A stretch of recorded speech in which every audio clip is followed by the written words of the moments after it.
that beggar away from me." Selena Whitmore's voice sliced through the glass atrium of the Bellamy Foundation Gala, just as the orchestra began its opening piece. Every guest near the marble staircase turned. A black maid named Tessa Reed stood beside the entrance, one hand supporting an elderly man in a soaked, threadbare coat. Selena lifted the hem of her emerald gown as if the water itself might contaminate her. "This is a private charity event," she snapped. "Not a shelter." Tessa kept her voice calm. "He collapsed outside. He needs somewhere warm. Then call someone whose job is dealing with people like him." A few guests laughed. Selena stepped closer. "You work for this family," she told Tessa. "You do not bring street people into our events. He may be sick. He may be drunk." The old man looked up. Selena noticed the look and scoffed. "What are you staring at?" The stranger reached inside his coat. Security guards moved instantly. Tessa raised both hands. "Wait." He removed a small black card and placed it in her palm. No name appeared on the front. Only a silver symbol shaped like a crown split down the center. Selena laughed. "How dramatic. Throw them both out." The stranger leaned toward Tessa and whispered, "Do not let her sign anything tonight." Then he collapsed. "Before we continue, tell us where you are watching from. And subscribe, because the man everyone mocked had the power to destroy the fortune supporting that entire ballroom." 3 days earlier, Tessa had believed the gala would be nothing more than another exhausting event. Bellamy House stood above the Hudson River, with 40 rooms, a private art gallery, and a ballroom larger than the apartment where Tessa lived with her younger cousin, Maya. Tessa had worked there for 16 months. Before becoming a maid, she had studied accounting at night while working 2 jobs. She left college when Maya's mother died and the 12-year-old needed a permanent home. Grant Bellamy treated the staff fairly, but he was often absent. At 38, he controlled Bellamy Development, a company preparing to merge with Whitmore International after his wedding to Selena. The merger was worth $4 billion. Selena spoke about it as if the money already belonged to her. In private, she deducted broken glasses from staff wages, returned used gowns after wearing them, and ordered kitchen workers to throw away untouched meals rather than give them to shelters. She arrived at Bellamy House 3 days before the gala carrying lawyers, assistants, and a leather case that never left her hand. Tessa first became suspicious while cleaning Grant's library. Selena and Lenora entered without noticing her behind the tall bookcases. "The signature must happen before Rowan reaches New York," Lenora said. Selena lowered her voice. "He disappeared months ago. His lawyers have not declared him dead. Then Grant signs the proxy tonight, and Bellamy voting control moves to us. What if the old man appears?" Selena laughed. "No one would recognize him now." Tessa froze behind the shelves. The name Rowan meant something. Gideon Rowan was the reclusive founder of Rowan Capital, the investment company that had quietly financed Bellamy Development when Grant's father nearly lost everything. Newspapers called him the invisible billionaire because he had not appeared publicly in 6 years. According to business reports, Rowan Capital still owned 31% of Bellamy Development. Grant could not complete the Whitmore merger without Gideon Rowan's approval. Tessa waited until Selena and Lenora left, then examined the desk. A merger document lay beneath a folder. The signature line for Gideon Rowan had already been completed. Tessa knew enough about accounting records to notice the problem. The ink was fresh, but the attached notary stamp was dated 2 weeks earlier. Someone had forged it. She took one photograph before footsteps returned. Selena stood in the doorway. "What are you doing?" "Dusting." Selena looked at the uncovered contract. "You read it." "No." "Do you think wearing a uniform makes lying less obvious?" Tessa lowered the cloth. The page was already open. Selena crossed the room and took Tessa's phone from her apron pocket. "Give that back." Selena unlocked it using Tessa's face before she could turn away. The photograph appeared on the screen.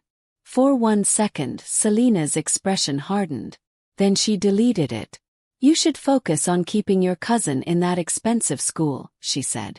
Scholarships can disappear. Tessa went still. Do not threaten Maya. I am reminding you how much this household provides. After Selena left, Tessa checked the recently deleted folder. The photograph was gone, but her phone automatically backed up images to an old email account. That night, she sent the file to herself and printed a copy at a neighborhood library. The forged signature was clear. So was a faint fingerprint beside Gideon Rowan's name. The next morning, Tessa received an anonymous envelope at the service entrance. Inside was a photograph of a much younger Gideon Rowan standing beside Grant's father. He wore the same silver split-crown pin shown on the black card. A message had been written across the back. If he comes to the gala, keep him alive until midnight. Tessa showed the message to Grant's security director, Marcus Dane. He read it once, then fed it into the fireplace. You should forget this. Someone may be in danger. Your job is not security. Who sent it? Marcus stepped closer. People who ask questions in wealthy houses eventually learn that answers are expensive. By gala night, Tessa knew she could trust neither Selena nor the head of security. Rain pounded the windows while hundreds of guests arrived. At 11:15, Tessa carried champagne through the atrium and saw a frail man struggling near the outer doors. No one stopped to help him. When he fell to one knee, Tessa placed her tray aside and ran outside. Sir, can you hear me? The man looked at her name badge. Tessa Reed, he whispered. Your father once saved my life. Tessa stared at him. My father died when I was 8. I know. He removed the black card bearing the split crown. Before he could explain, Selena appeared at the entrance and shouted for Tessa to keep the beggar away. Now the old man lay unconscious on the ballroom floor. Grant knelt beside him and checked his pulse. Selena grabbed Grant's arm. Leave him. The merger signing begins in 5 minutes. Tessa opened the stranger's coat, searching for medical identification. Instead she found a passport. The photograph matched the man on the floor. The name beneath it read Gideon Rowan. Grant saw it. His face changed. At that moment, every ballroom screen turned black. A live camera feed appeared from the signing room upstairs. Lenora Whitmore stood beside Grant's lawyer, holding the forged contract. Marcus Dane locked the ballroom doors.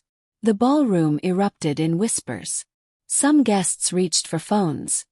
Others stepped away from Selena. Tessa looked at Grant, realizing the stranger had not come to beg for help. He had come to stop them. Then Selena looked down at the unconscious billionaire and whispered. He was supposed to die before anyone recognized him. For 1 second nobody moved. Then Grant rose slowly from beside Gideon Rowan and faced Selena. What did you just say? Selena's eyes widened. I said nothing. You said he was supposed to die before anyone recognized him. I was shocked. I misspoke. Tessa looked toward the locked ballroom doors. Marcus Dane stood beside the control panel with 2 guards who had worked the estate for years. Neither man met Grant's eyes. Gideon's breathing had become shallow. He needs a doctor, Tessa said. Selena stepped between them. The signing begins now. If Grant delays, the merger expires. Grant ignored her and lifted Gideon beneath the shoulders. Marcus drew his weapon. Put him down. The room erupted. Guests backed toward the walls while phones rose above heads. Grant stared at his security director. You work for me. Not tonight. Tessa noticed the live feed on the ballroom screens. Upstairs, Lenora Whitmore had placed the forged contract before Grant's lawyer. A digital clock beside it counted down from 12 minutes. If the document was not challenged before midnight, the proxy would activate automatically. Tessa whispered to Grant, "Take Gideon behind the stage. There's a service elevator." Marcus heard her and moved forward. Tessa grabbed the silver ice bucket from a nearby table and threw its contents across the marble. Marcus slipped before he reached them. Grant carried Gideon toward the stage while guests scattered, creating enough confusion for Tessa to follow. They entered the service corridor and locked the door. Grant laid Gideon on a linen cart. "Why would your father save him?" Grant asked. "I don't know." Tessa searched Gideon's coat again. In an inner pocket, she found a small vial labeled for severe allergic reactions. "He may have been poisoned." She injected the medication through his sleeve. Within seconds, Gideon dragged in a deeper breath. Grant stared at her. "How did you know what to do?" "My cousin has the same allergy." Gideon's eyes opened. "Do not let them complete the proxy," he whispered. Grant leaned closer. "Who attacked you?" "Selena's mother arranged the crash. Marcus finished the job when I survived." "What crash?" Gideon looked at Tessa. "Your father found me after it." Tessa's throat tightened. "He died 22 years ago." "No. That is what you were told." Before he could explain, the service elevator opened. Grant's attorney, Daniel Price, stepped out with blood on his collar. "They took the original will," he said. "Lenora has the merger contract, but it is not the only document she wants." Daniel handed Grant a keycard. "Your father created a sealed archive beneath the hotel. Gideon's approval is stored there, along with records of every illegal transfer made through Whitmore International." Grant looked at Gideon. "Why was I never told?" "Because your father believed someone close to you was working for the Whitmores." Crash sounded from the corridor door. Marcus's men were coming through. Daniel pressed the elevator control. "The archive is 3 levels below the garage. We have 8 minutes." They pushed Gideon's cart inside. The elevator descended past the lobby, basement, and parking levels before stopping at an unmarked floor. Concrete tunnel stretched ahead. At its end stood a steel vault door with 2 biometric scanners. Grant placed his hand on the first. The second remained red. Gideon tried to lift his arm, but he was too weak. Tessa supported his wrist against the scanner. The vault opened. Inside were shelves of contracts, video drives, and black ledgers. One wall displayed photographs of Bellamy executives, Whitmore officials, and politicians who had received hidden payments. Tessa found a file bearing her surname. "Reed Family. Protected Witness Agreement." Her hands shook as she opened it. The first page contained a photograph of her father, Samuel Reed, standing beside Gideon after a private plane crash. The date was 15 years after the year Tessa had been told Samuel died. "He was alive," she whispered. Gideon nodded weakly. "Samuel discovered Richard Bellamy and Lenora Whitmore laundering pension money through property projects.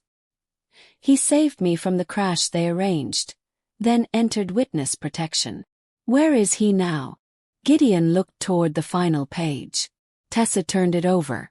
A recent surveillance photograph showed Samuel entering Crown Galleria only 4 days earlier.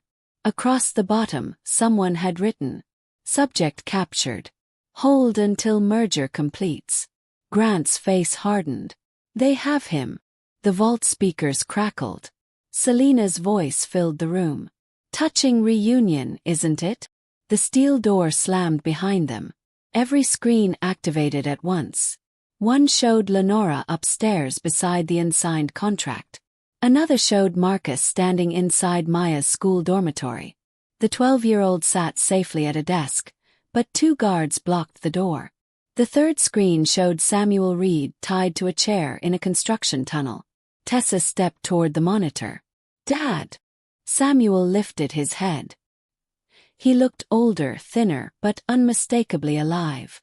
Selena spoke again. "You have 6 minutes. Grant signs the merger. Gideon authorizes the proxy, and Tessa hands over the archive." Grant looked at the countdown. "And if we refuse?"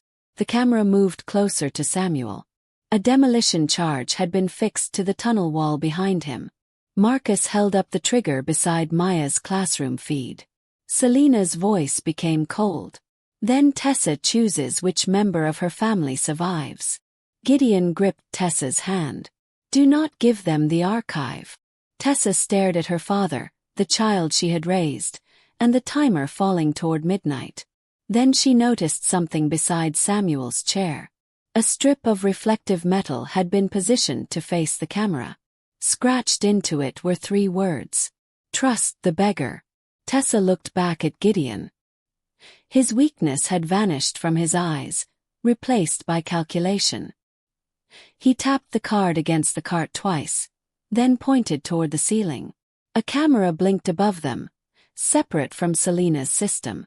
Gideon had not entered the gala helpless. He had entered carrying a plan, and Tessa was the person he had chosen to complete it alone. Tessa followed Gideon's finger toward the hidden camera. "That feed is not connected to Selina," Gideon whispered.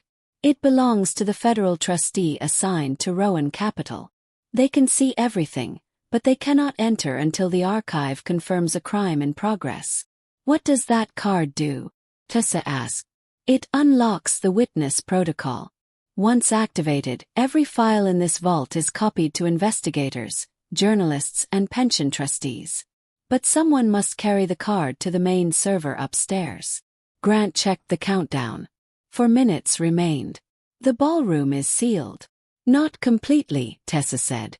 She had worked every gala held inside Bellamy House. Behind the vault's rear shelving was an old catering shaft used before the service elevators were installed. Tessa pulled a ledger from the wall and found the narrow metal panel. Grant stared. "How did you know?" "Maids learn every route wealthy people never notice." The panel opened onto a steep maintenance ladder. Gideon handed her the black card. "Reach the signing room and insert this into the central console before midnight." Tessa looked at the screens. Marcus stood beside Maya. Samuel remained tied inside the demolition tunnel. "If I leave, Selina may hurt them. If you surrender the archive, she will hurt them afterward," Gideon said. "Your father knows that." On Samuel's screen, the reflective strip moved. He had changed the message. "Trust Tessa." Her fear steadied. Grant took off his jacket and wrapped it around Gideon. "I'll keep him alive and find a way out of this vault." Tessa entered the shaft. The ladder rose between concrete walls. Above her, the building seemed to tremble with music, footsteps, and the final seconds of a conspiracy collapsing around its own creators. 2 minutes, Tessa," Selina's voice warned. "Decide who matters more." Tessa climbed faster. The shaft ended behind the ballroom's wine display. She pushed through the panel and stepped into chaos. Guests crowded beneath locked doors. Selina stood near the stage in a red gown, watching Lenora place the forged contract before the lawyer. Nobody noticed the maid emerge behind the curtains. Tessa moved toward the control booth, but Marcus's second-in-command spotted her. "There!" 2 guards rushed across the ballroom. Tessa grabbed a serving cart and pushed it into their path. Crystal glasses toppled, champagne spread across the floor, and both guards lost their footing. Guests screamed and scattered. Selina turned. "Tessa!" Tessa reached the console. A slot shaped like the split crown glowed beside the screen. She inserted the card. Nothing happened. The console demanded a voice authorization. "Authorized witness name." Tessa froze. Gideon had never told her the name. Selina approached slowly, smiling. "You thought the old man trusted you. He used you." Lenora lifted the contract. 30 seconds. Tessa looked at the live screen showing Samuel. Her father pressed his shoe against the reflective strip and turned it toward the camera again. Letters had been scratched beneath the first message. "Samuel Reed." Tessa leaned toward the console. "Authorized witness, Samuel Reed." The system accepted the name. Every ballroom screen flashed white. Files began uploading. Pension theft records, forged proxies, crash reports, surveillance videos, and payments to Marcus appeared in front of hundreds of guests. Lenora grabbed the contract and tore it in half. Too late. The upload reached 60%. Selina lunged at Tessa, but Tessa caught her wrist and turned her away from the console. "You brought a beggar into my gala," Selina hissed. "No," Tessa replied. "I brought your owner back." The upload climbed to 80%. Then Marcus appeared on the largest screen. He had moved Maya from the dormitory into a van. "Remove the card," he ordered, "or the girl disappears." Tessa's hand moved toward the console. Across the ballroom, the service elevator opened. Grant stepped out supporting Gideon. The billionaire no longer looked homeless. He stood upright despite the torn coat, his eyes sharp enough to silence the room. "Touch that card," Gideon told Tessa, "and Marcus wins." Selena stared at him. "You were poisoned." "I was prepared." He opened the damaged watch. Inside was a second transmitter that had been sending Marcus's location to police since the gala began. Sirens erupted outside. Maya's screen shook as officers surrounded the van. The upload reached 99%. Then the ballroom lights died. A gunshot cracked through the darkness. When emergency lights returned, Gideon lay on the floor. Grant knelt beside him. The black card was gone, and Selena had disappeared through the private staircase carrying it. The main screen displayed one warning. Upload paused. Physical key removed. Below it, a new video appeared. Selena stood inside the construction tunnel beside Samuel and the demolition charge. She held the black card over an open flame. "Come alone, Tessa," she said, "or your father and every piece of evidence burn together." Tessa entered the construction tunnel alone. Water dripped from the unfinished ceiling, and emergency lamps cast long shadows across the concrete walls. At the far end, Selena stood beside Samuel's chair with a black card held over a small flame. The demolition trigger rested beneath her other hand. Samuel lifted his head. "Tessa, leave. I spent 22 years believing you were dead," she said. "I'm not leaving without you." Selena smiled. "Then remove the evidence from the server. The upload is paused. You still have time to surrender." "I do not surrender to maids." Tessa looked past her. A yellow pipe ran above the demolition charges. She recognized it from Bellamy construction plans stored in the service office. It was not a gas line. It controlled the tunnel's fire suppression system. Selena moved the card closer to the flame. Tessa stepped forward. "Do you know why Gideon chose me? Because your father was useful." "No. Because people like you never notice what staff members learn." She grabbed the emergency wheel beside the wall and turned it. Water exploded from the ceiling. The flame vanished. Selena screamed as the soaked card slipped from her hand. Tessa kicked it across the floor toward Samuel. Selena reached for the demolition trigger, but Samuel knocked his chair sideways into her knees. Tessa caught the trigger before it struck the ground. Selena attacked her, clawing at her uniform. Tessa blocked her arms and pinned her safely against the wall. "You should have stayed invisible," Selena hissed. "That was your mistake," Tessa replied. "I was always watching." Police rushed into the tunnel. Grant followed with Gideon, whose shoulder had been grazed by the ballroom gunshot but who remained conscious. An officer freed Samuel. Tessa stood motionless as her father approached. Time had changed his face, but not his eyes. "I wanted to come home," he whispered. "Witness protection kept you alive." Tessa embraced him at last. Gideon recovered the black card and inserted it into a portable trustee console. The upload resumed from 99%. Within seconds, every record was transmitted. Lenora Whitmore was arrested in the ballroom while trying to destroy the forged proxy. Marcus Dane was captured outside Maya's school after police traced Gideon's transmitter. Selena faced charges for kidnapping, conspiracy, attempted murder, fraud, and organizing the attack on Gideon. The Whitmore merger collapsed before midnight. Investigators recovered the stolen pension money and returned it to thousands of workers. The corrupt Bellamy executives named in the archive were removed and prosecuted. Gideon publicly reclaimed control of Rowan Capital. At the press conference, reporters asked why the world's richest billionaire had entered the gala dressed like a homeless man. "Because wealth attracts performance," he said. "I needed to see who would show kindness when they believed I had nothing." He turned toward Tessa. "Only one person did." Samuel entered protective retirement and finally reunited with his family. Maya remained safely in school, now guarded by people Gideon personally trusted. Grant offered Tessa a position in Bellamy Development's financial compliance department after learning she had been studying accounting. She accepted, but kept her maid's badge framed above her new desk. Months later, Gideon visited the hotel kitchen during a charity dinner. This time he wore a tailored suit. Tessa handed him a bowl of soup. "You look different," she said. "So do you." "No. People are simply looking now." Selina had mocked Tessa for protecting a beggar. She never understood that the torn coat hid the man who owned her future, and that the maid she considered invisible would become the woman who ended it.